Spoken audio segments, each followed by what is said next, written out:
সভাপতি তথা লোকসভাৰ সাংসদ যোৰহাট লোকসভা সমষ্টিৰ সাংসদ বিৰোধী দলৰ উপসভাপতি গৌৰৱ গগৈ ডাঙৰীয়া পাকিস্তানৰ লগত লিংক লগাই এনেকুৱা এটা মিছা প্ৰবাদেৰে মানুহক আকৃষ্ট কৰি ৰাখিছিল আৰু কৈছিল যে ছেপ্টেম্বৰৰ 10 তাৰিখে মই সম্পূৰ্ণ হিচাপ আপোনালোকৰ সন্মুখত দিম।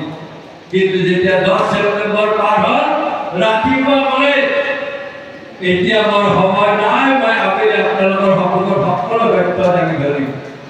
যেতিয়া 5 বাজি গ'ল আৰু সাংবাদিকে কৰা প্ৰশ্নৰ সন্মুখীন হ'ব নোৱাৰি তেওঁ কৈছিল যে এতিয়া মই এই কথাটো নকওঁ, SIT নিৰ্দেশ কৰবে মই তেওঁলোকৰ ব্যৱস্থা ল'ম।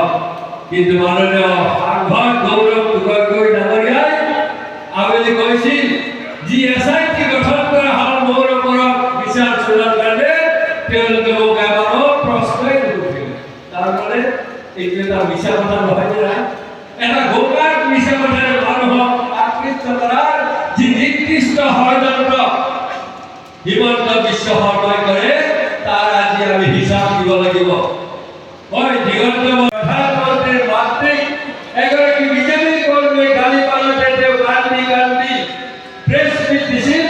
সেইগৰাকী প্ৰধানমন্ত্ৰীৰ দুবছৰ মণিপুৰত অত্যাচাৰ হ'ল, কিন্তু এদিনো মাত দিবলৈ অহাৰ সময় নহ'ল।